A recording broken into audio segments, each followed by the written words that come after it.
तिथे राष्ट्रवादी काँग्रेस पक्षात घटनेनुसार नियमाप्रमाणे निवडणूक प्रक्रिया होत नव्हती असं अजित पवार गटाचे अनिल पाटील यांनी म्हटलंय। राष्ट्रवादी काँग्रेसच्या सुनावणीमध्ये आज त्यांनी ही साक्ष दिली। पक्षात नियुक्त्या होत होत्या, निवडणुका घेतल्या जात नव्हत्या असं ते म्हणाले। तर सुनावणीत नेमकं काय घडलं पाहूया।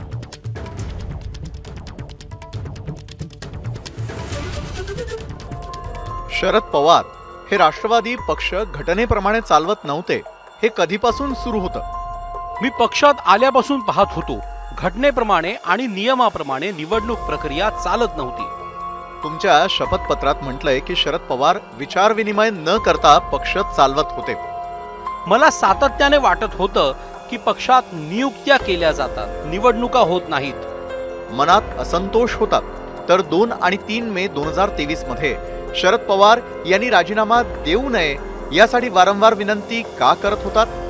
पार्टी एकसंध राहावी यासाठी, असंतोष कमी होण्याच्या दृष्टीने, तसंच लोकांमध्ये पक्षाची इमेज खराब व्हायला नको म्हणून स्टेटमेंट दिलं।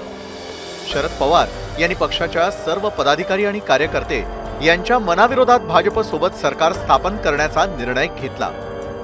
शरद पवार यांनी 2014 मध्ये भाजपला पाठिंबा दिला होता।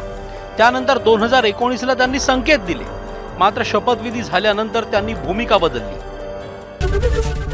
एबीपी माझा, उघडा डोळे बघा नीट।